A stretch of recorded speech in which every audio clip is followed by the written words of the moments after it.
Hello and welcome to the latest edition of the Health and Safety Matters podcast, which is a monthly podcast which focuses on all the latest health and safety news from across the UK. My name is Mark Sennett. I'm the CEO of Western Business Media, which is the publisher of Health and Safety Matters.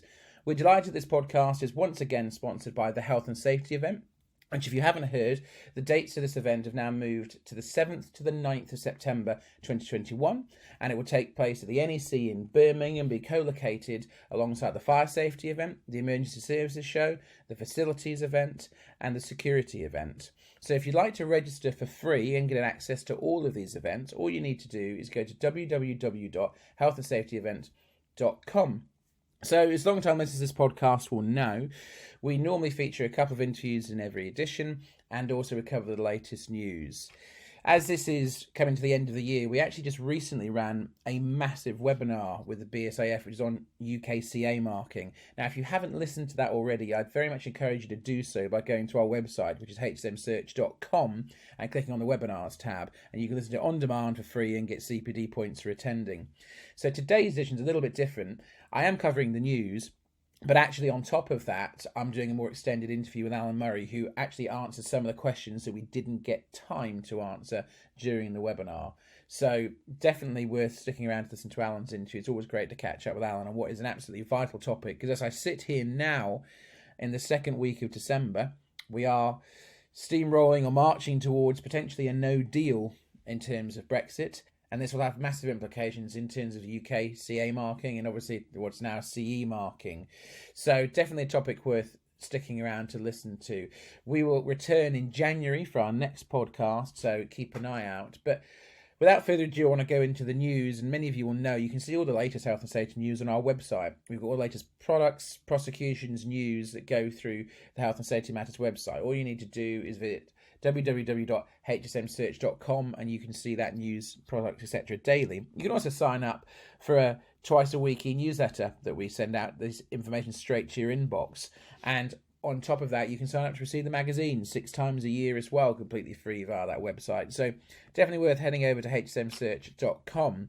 But the first news story I want to talk about is normally the biggest news story of the year, if I'm honest. It's the HSC, the Health and Safety Executives annual statistics. So the HSC has released Britain's annual injury and ill health statistics. So these statistics show that Great Britain is still one of the safest places in the world to work, with the lowest number of deaths on record. This has consistently been dropping, as you'll all know, over the last, nearly 2 decades, to be quite frank, certainly the last decade. But however, though, more than half of Britain's working days lost in 2019/2020 were due to mental ill health. The HSC's annual report includes statistics for work-related ill health, workplace injuries, working days lost, enforcement action taken, and the associated costs for Great Britain. The emergence of COVID-19 as a national health issue at the end of the first quarter of 2019-2020 does not appear to be the main driver for the data seen that's been changed throughout this year, although it is possible that COVID-19 may be a contributory factor. The HSC has been at the heart of work across the government for getting Great Britain's workplaces COVID secure, and as part of the HSC's response to COVID-19, it's continued to support the wider health response throughout working closely with the national public, health bodies, local authorities and local health teams. But the figures show around 693,000 workers sustained non-fatal injuries in 2019/2020, and 1.6 million workers suffering from work-related ill health. The statistics compiled from the Labour Force Survey and other sources illustrate that in Great Britain in 2019-2020 period, there were 111 fatal injuries at work. As I just said, 1.6 million working people suffered from work-related illness. 38.8 million working days were lost due to work-related illness and workplace injury. And 325 cases were prosecuted and resulted in conviction and fines that totalled £35.8 million. In 2019-2020, the estimated economic cost to Great Britain totalled £16.2 billion, with 38.3 million working days lost, as I just said. So those are the headline figures. They come out annually, as everybody knows. The positive is it's on the decrease again in terms of the amount of fatal injuries and the amount of instances. The concerning factor is the amount of mental health ill days lost through that. And I strongly suspect that will increase even more so next year when we look at the impact of COVID-19's had on this year. So it's been a difficult year for everybody. COVID has dominated the headlines. I think we all thought Brexit was going to. It certainly hasn't. And these statistics paint a mixed picture. Overall, we have to be optimistic and positive that deaths and workplace injuries go down, and Britain is, on these figures, the safest country to work in. So positives there, but I think we have to look at what is the emerging issue that we discussed quite a bit on this podcast, and that is mental health. Far too many days being lost to mental health. But there are many great initiatives, great charities focusing on mental health. Mental health doesn't have the stigma in the workplace that it used to, and it really is a focus of your jobs now. You're not just a health and safety manager. It comes down to also focusing on mental health as well. And hopefully this will continue to be addressed as we go on. These figures will go down. But I suspect, my gut says, on the back of COVID and a difficult year, next year's figures of work days lost from mental ill health will be somewhat higher. So moving on to our next story, and that is that IOSH Chief Executive Bev Messenger has announced her retirement. So Bev has been in her role now for 4.5 years, and she has announced that she's set to retire from this role in the middle of next year, 2021. Bev has also been a guest on this podcast, as many of you know, and she was great to sit down and interview, and it's well worth you going back in our archives, which you can do through the iTunes podcast store or over on YouTube or on Podbeam, or if you're using Android phones, you can go through Google Podcasts as well. It's well worth listening back to that. But, back to Bev for a moment. During her time, she's overseen the successful implementation of IOSH's 5-year strategy, which was Work 2022, Shaping the Future of Safety and Health, and she's also initiated and led the comprehensive and successful transformation of this programme. Since October 2016, Bev has taken IOSH from a UK-focused membership organisation with a financial deficit, which IOSH says was in danger of not meeting its charitable objectives, to a purposeful and internationally respected professional body serving over 47,000 members and spanning almost every sector in the world from over 130 countries. So Dr. Bill Gunyan, who's the chair of the IOSH Board of Trustees, in talking about Bev, said, "We required someone inspirational and capable of transformation for IOSH and addressing the many challenges that we had. This is exactly what Bev has done, leading by example, guided by strong and inclusive values and principles." So throughout the challenging period, Bev and the IOSH team also continue to deliver key projects that will achieve the planned improvements for its members worldwide. IOSH has also worked with the World Health Organization and others to create COVID-19 advice and guidance, and it's provided 30 webinars on safe and healthy work during the COVID-19 pandemic, which attracted over 22,000 attendees from over 100 countries. Its COVID-19 resource web pages have been visited apparently by more than 225,000 times. Bev Messenger herself has commented on her impending retirement and said, "After amazing 4.5 years leading this exceptional organisation and working with a brilliant team and hundreds of inspiring volunteers, 2021 will be the right time for me to pursue long-held plans to develop a non-executive portfolio, which I postponed this year to lead the institution through the challenges of the COVID-19 pandemic. I couldn't be prouder of the hard work everyone at IOSH has done to take us on this journey from where we started in 2016 to the stronger position we're in now. There has rarely been a time when safety, health and well-being at work and the daily efforts of an OSH profession have been so vital. And if COVID-19 has shown us anything, it's that looking after the well-being of people is key to resilient and effective organisations and a better, more sustainable world." Well, there's not a lot more I can add than that. Bev has obviously had a challenging job to take over when she took on that role, and as you can see, they've come a long way in the last 4 years, and some really kind words sent her way from the IOSH Board of Trustees. She's been a pleasure to deal with when I've had interactions with her. We're very grateful for her supporting the magazine by putting columns in the magazine and also being part of the podcasts and everything else that we've done. So to Bev, I say thank you for all of your hard work and wish you all the best in your retirement. So now it's time to go on to our main guest today, which is Alan Murray. Alan Murray, as you'll know, is the CEO of the British Safety Industry Federation, the BSIF. So if you didn't hear the start of this podcast, I mentioned that HSM and BSIF had partnered together to host a webinar on UKCA marking, which is particularly pertinent right now as we are going very quickly to the end of the transition period in the next couple of weeks from the European Union. So this session, which you can actually still listen to on demand by going to the HSM website, all you need to do is go to hsmsearch.com, click on the webinars tab in the main navigation. You can listen to the UKCA marking webinar and what it means. straight through there. You can get a CPD certificate for attending. It was an hour session and we had over 300 questions. It's phenomenal, the amount of questions that we had. So that is something that I would urge you to do. But I wanted to sit down with Alan, who will now give you an overview of what we covered, but we'll also go over some questions that we didn't get time to ask during the webinar. So I sat down with Alan earlier today, and here's what he had to say.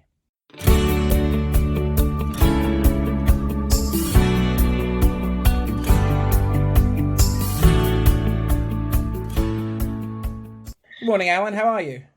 I'm very well, thanks, Mark. How are you? Yeah, great. Obviously, a couple of weeks ago, we partnered up to do a webinar all on UKCA marking. And I know this is particularly topical as we speak right now. It's the second week of December, believe it or not.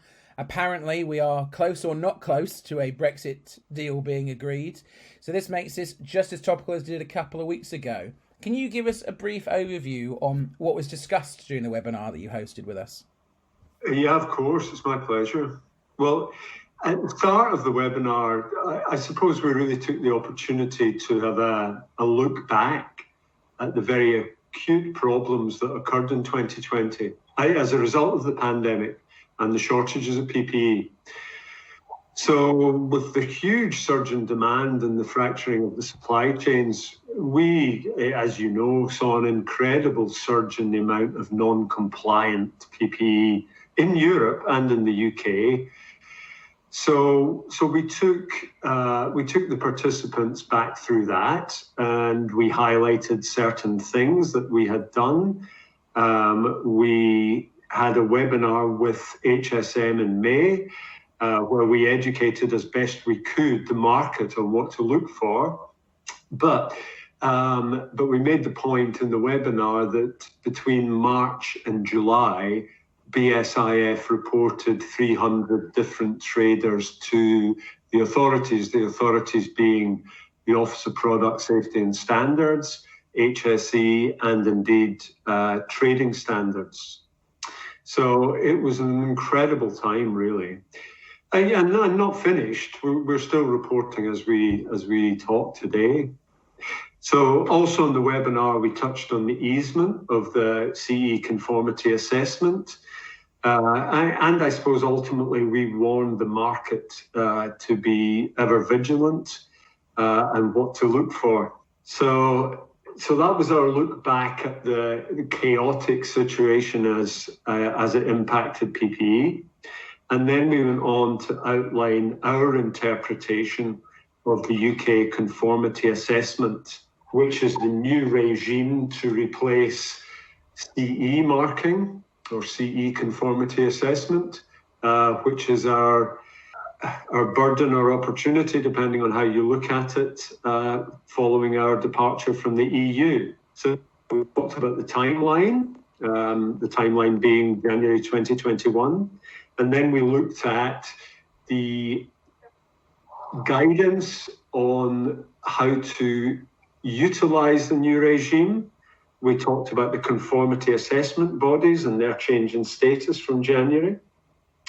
And we highlighted, of course, that the UK will be two distinct markets, which comprise of GB, England, Scotland and Wales, and Northern Ireland, with different rules for each of those entities. And we tried to give the economic operators as best we could our view and our interpretation of the government's guidance. As you mentioned a moment ago, as we talk at the moment, in the event of a deal, all of this could be out of date. But as we discuss this on, the 7th of December, the likelihood of a comprehensive economic trade agreement seems I would be pushed to be optimistic about it at this stage. Well, it flip-flops, isn't it, Alan? We talk about this in private quite a bit, of trying to second-guess what the government is or isn't going to do over a Brexit deal. There's obviously history in the past of the European Union doing deals at the last minute. One thing that we can both safely agree on is it's certainly not a boring time in political history, that's for sure. And what we record now could be very different than what we find out in 72 hours. And I hope for the sake of everyone that is the case. But this webinar we did together, something that we organised and had to organise quite quickly, had a phenomenal response. We had over 1,400 people join us. All of the biggest brands, all of the key BSIF members were part of it. We were very proud to see all the key manufacturers be there. But it was the amount of questions, Alan, we had was just phenomenal. Over 300 questions in an hour. And I know that was one of the things that when I told you that and I sent you the questions, you then, just like the webinar which you said that we did in May, you suddenly had a big job on your hands to try and give some brief responses to these questions, which of course you've done and are available on your website. Now, we did ask questions live, but there's only so much you can get through in a short period of time. So I thought what I'd like to do today, if you don't mind, is just pick out a few more of those questions. So I almost do this as somewhat of a follow-up to the webinar and ask a couple of questions that came in that you have answered relatively shortly and to the point on your website, but maybe we can give a little bit more colour and flavour to here.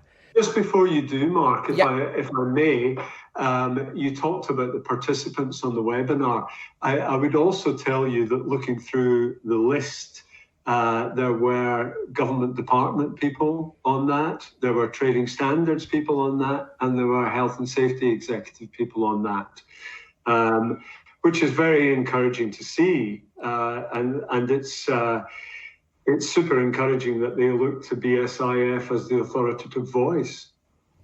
No, absolutely. I mean, we were joined by such a breadth of people across the sector, and that shows just how important this topic has been. It is obviously an ongoing topic, and as I said, I'd like to ask a couple of questions now, almost as a follow-up to the webinar, in terms of some questions that we didn't get time to go through during the webinar, but you have answered quite briefly online. We can give a little bit more colour and flavour to now. So the first question that came in from one of the listeners was, please can you confirm that even though the CA mark is available until 2023, from January the 1st, 2021, the UKCA mark will be required on either products or an accompanied document.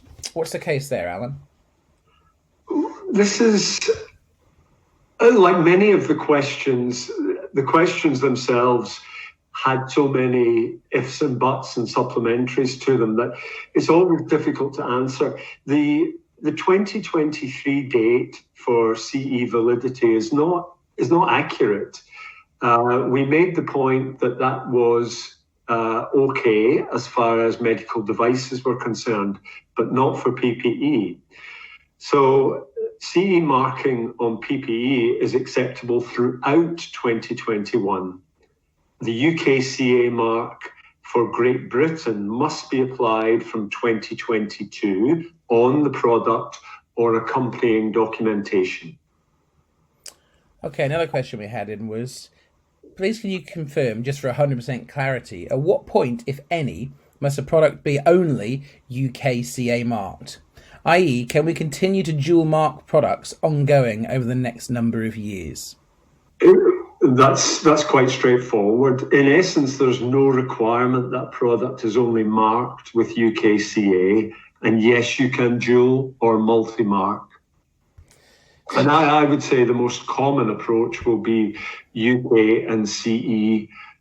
Okay, so the next question that's come in is, can products be marked UKCA and UKNI and CE? I probably have to defer a little bit on that, but in principle, yes. But I believe CE, which is applicable for Northern Ireland as well as UKNI. So why would people have UKCA in addition to that? They could have it as a multi-mark, but not necessarily as a process. If a product is conformity assessed by a UK approved body to be sold in GB, it will have UKCA. If a product is conformity assessed by a UK approved body for placing on the market in Northern Ireland, it would have UKNI. But for Northern Ireland, CE is acceptable because of unfettered access, or because they have to stay regulatory aligned to the EU, sorry. So another question we had in was, is there any exemption for products where the UKCA mark cannot be placed on the physical product due to space constraints? Yes, in essence, the same interpretation applies as you would currently do with CE marking. So, for example, an earplug is Category 3 PPE and has never had all the product markings that would normally be required. It would go on its nearest form of packaging. So another question we had in was, will in these cases be possible to put a UKCA mark on external documents or packaging even after 2023? The straight answer is yes. The same rules. It's a very similar question to the last one.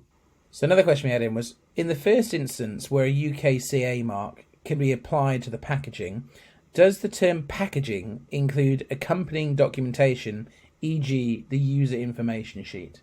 Yes, that would be it, really. The guidance actually says accompanying documentation.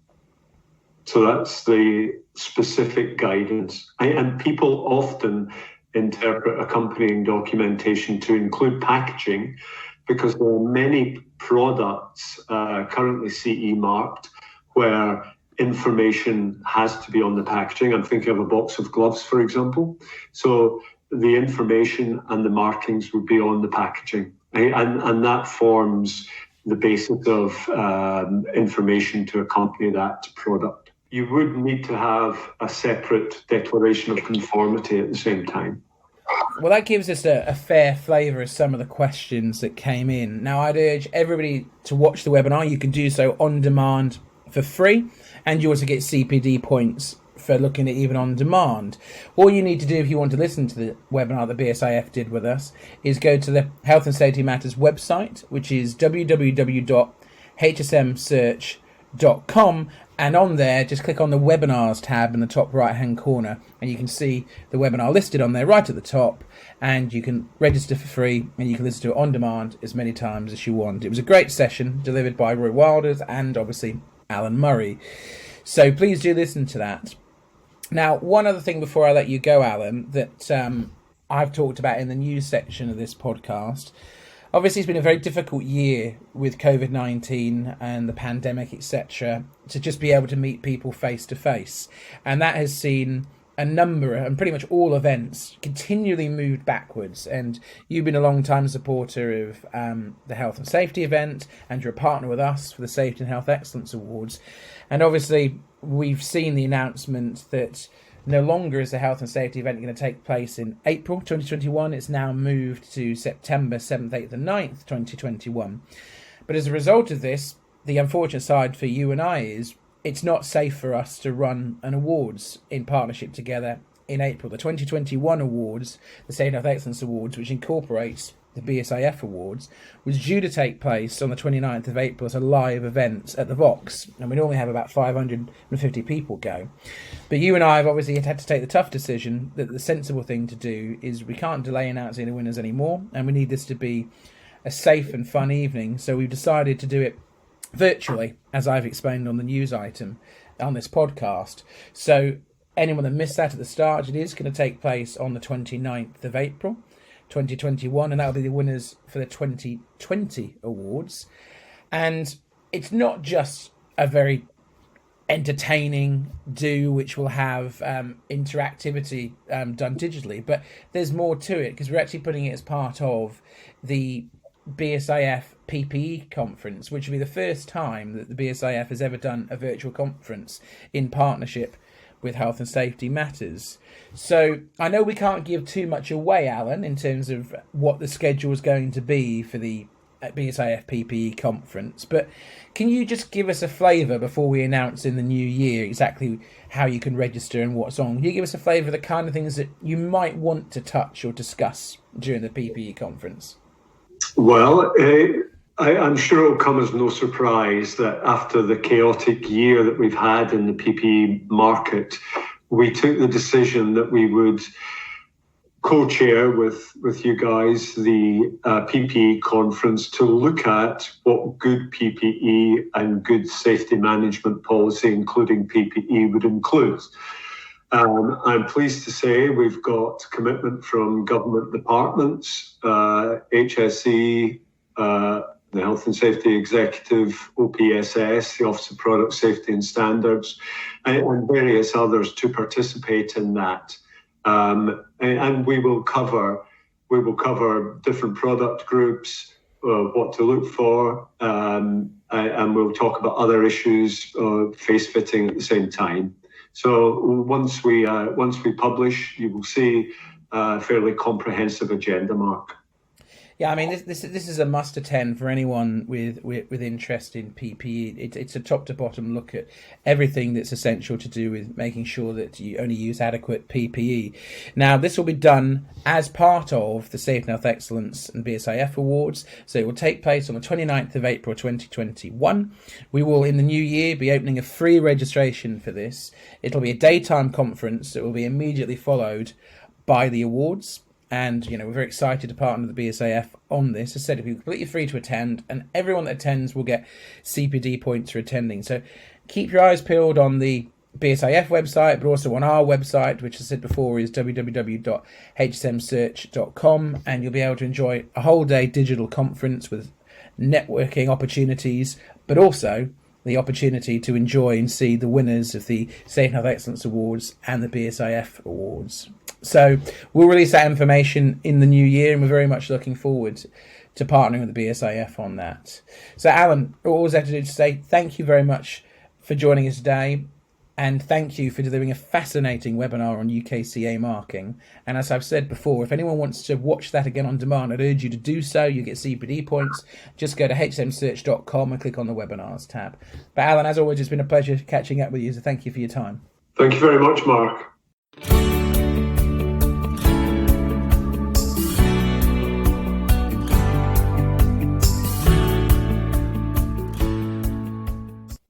So yeah, my thanks to Alan Murray for joining us again on this episode of the podcast. But as you heard through that interview, we have had to make the decision that the Safety and Health Excellence Awards will no longer be able to be held in person for obviously safety reasons for COVID-19. But we will be running it on the 28th of April as planned, but virtually. And it will still be hosted by Alistair McGowan, who will do a comedy set and will be our presenter throughout the whole part of the awards. But perhaps what's even more interesting, exciting about this is the fact that it will be done as part of the first ever HSM BSIF PPE virtual conference. So all this will take place during the day on the 28th of April 2021. And it'll be an opportunity to hear, as Alan said, everything that you need to know about PPE in the current state of the market. But it also gives you great networking opportunities. You'll be able to network through direct messaging or offer video calls to other delegates, and also to talk to the sponsors of the awards through that way as well, and to speak to the speakers as well throughout it. And you'll be able to download information. So it's a really great and intuitive platform, and we will be revealing the agenda in the new year in January and give you the link for where you can register up for free to not only come to the conference but also to enjoy the awards and the opportunity to sit on virtual tables with other finalists from the awards and sponsors and other delegates. So it will be completely free, and you'll get CPD for attending as well, which is a real bonus as well. So stick with us, keep your eyes peeled in the new year, and we will give you all of that information. It's definitely a date not to be missed, 28th of April 2021. So on PPE, I want to talk about a report on the government's PPE procurement crisis, which has been done from Arco. So with the government's response to the COVID-19 pandemic coming under growing parliamentary scrutiny, Arco has published a position paper which is called Personal Protective Equipment and the Government's Response to the COVID-19 Pandemic.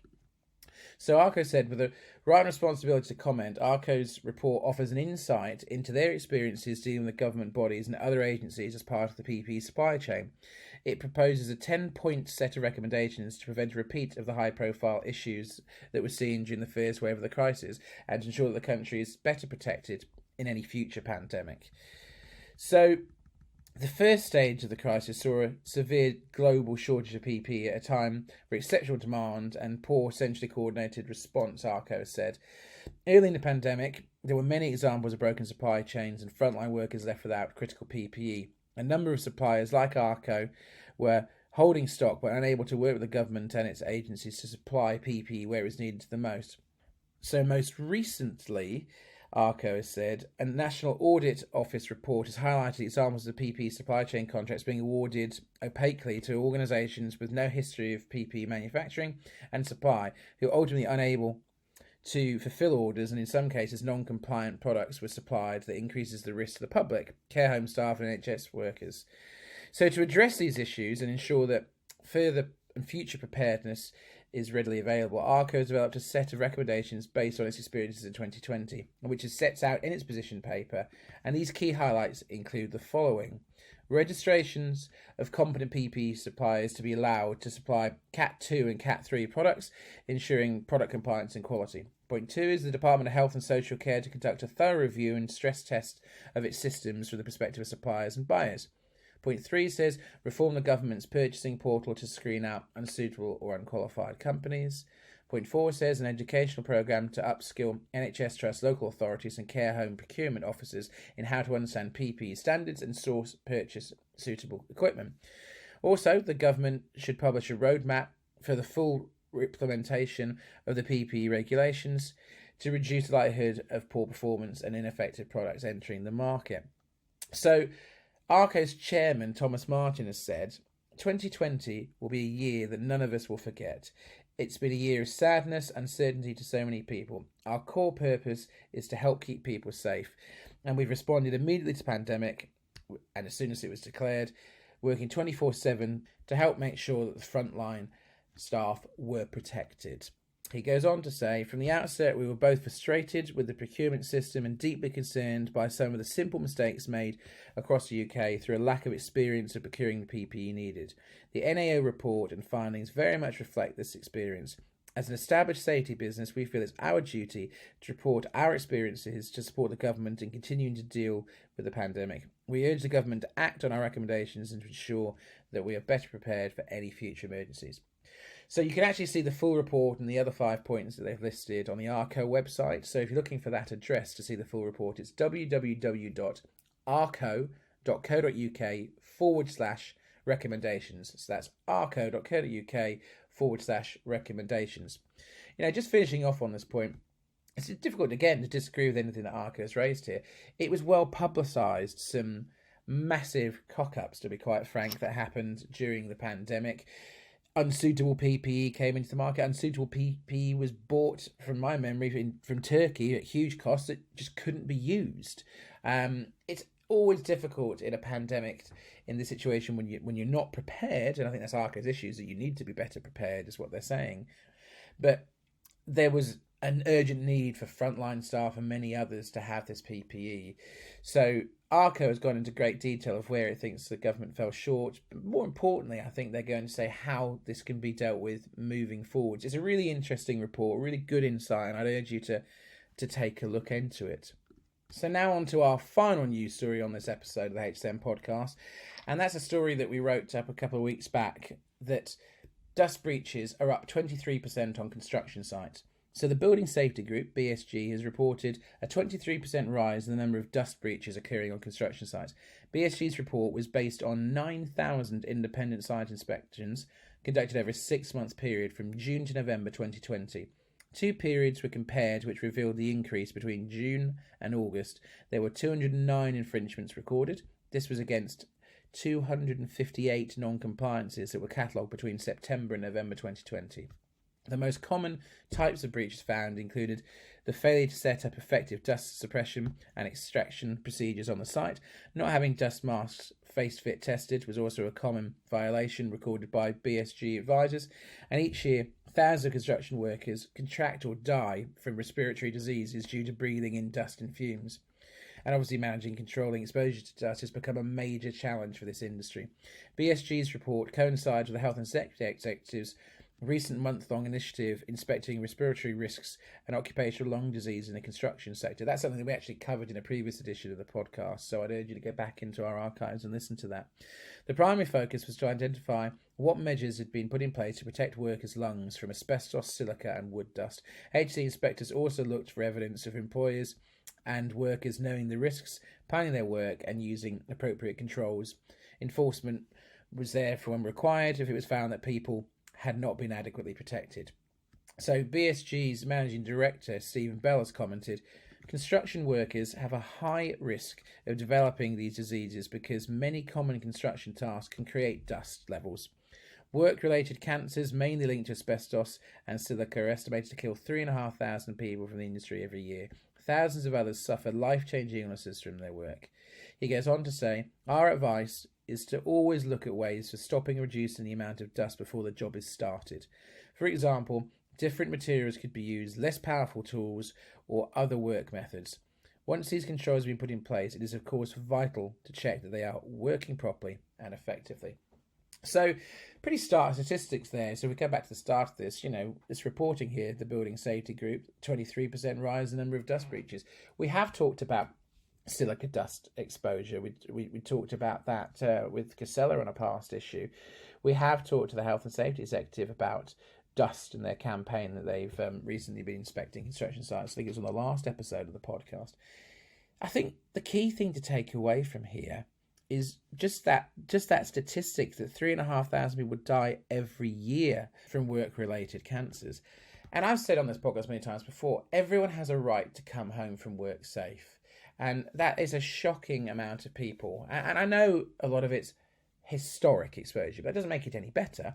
But we do have to obviously look to the future of what controls we put in place. And the BSG have come up with some key points there in terms of one of the key issues is just stopping or reducing the amount of dust that's created in the first place, then also ensuring that proper PPE is provided and making sure that both the preparation and prevention of exposure is consistently monitored and it's consistently monitored that the correct PPE is there.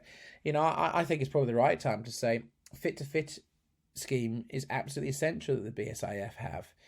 It's essential that you provide PPE to your staff that properly fits the face of the wearer. That's the only way they are properly protected. And I'd encourage you, if you haven't already done so, go to the BSIF website for more information on that and how you can get fit testing. It's absolutely essential way of protecting workers. Hopefully, now that campaigns like the BSIF have had and HSE and obviously what the Building Safety Group is talking about here have raised even more awareness on this and focus and more control measures are in place. Hopefully over time we'll see a drastic reduction in the amount of people that have exposure to dusts that can be so devastating to their health and obviously very much potentially fatally. So yeah, it's not a great statistic at all, but the controls are there and it's something that we all need to keep in mind. So that pretty much wraps up the news for this edition of the podcast. So as I said, opening this edition of the podcast, you can see news daily through our website. You can see all the latest products, prosecutions, news, and in-depth features and case studies just by visiting our website on a daily basis. All you need to do is visit www.hsmatters.com. While you're there, you can look at our webinars archive and get CPD by listening back to any of the free webinars on demand there. You can also now get CPD just by reading the magazine. So if you're not reading the magazine already, you can do so digitally or we can post you a copy. It's completely free to sign up. Again, just go to our website and you can sign up to that or the e-newsletter. And that, as I said before, is www.hsmatters.com. So we will obviously be back in January for the next of our monthly editions of the Health and Safety Matters podcast. Just want to thank our sponsors, the Health and Safety event. And as I said at the opening of the show, the dates for the Health and Safety events, which take place at the NEC in Birmingham, is now the 7th to the 9th of September 2021. It's completely free for you to register. All you need to do is go to www.healthandsafetyevent.com. It's well worth going. It's co-located with the Fire Safety event, the Facilities event, the Security event, and the Emergency Services show. And of course, Health and Safety Matters and myself actually put on the content of the Health and Safety Matters Knowledge Exchange, which is sponsored by Southall's. So that is a great interactive theatre where we actually don't do PowerPoint presentations. We set the agenda and you come and ask the questions as the audience. There's a nice expert panel up for every session on a range of topics from legislation through to mental health, work at height, all the key topics facing all of you in your day-to-day job, and you set the agenda. We may have set the topic based on feedback from you, but you ask the questions. So it's well worth coming, 7th to 9th of September 2021. So yeah, thank you to 19 Group and the Health and Safety event for being our sponsors this year. But actually, thank you to all of you. Thank you to all of you that have in your droves listened and downloaded this podcast over the year. I greatly appreciate it. The feedback we've had has been excellent, so thank you very much. But do get in touch with me if you want to have certain interviewees on there, certain questions you'd like us to ask, anything you'd like me to cover. And you can do so just by using the hashtag HSM Podcast on either LinkedIn or Twitter. Or, of course, you can email me direct, which is msennett@westernbusiness.media. So feel free to drop me a line at any time. But it's because of you taking time out of your day to listen to this that this podcast has grown so quickly. So we're very, very grateful to all of you. So until next year, I'd like to thank all of our speakers for this year that have been on the podcast, all of our listeners and our sponsor, the Health and Safety Events. And I hope all of you have a fantastic and very Merry Christmas and a Happy New Year. And I'll be back in January for the next edition of the Health and Safety Matters podcast.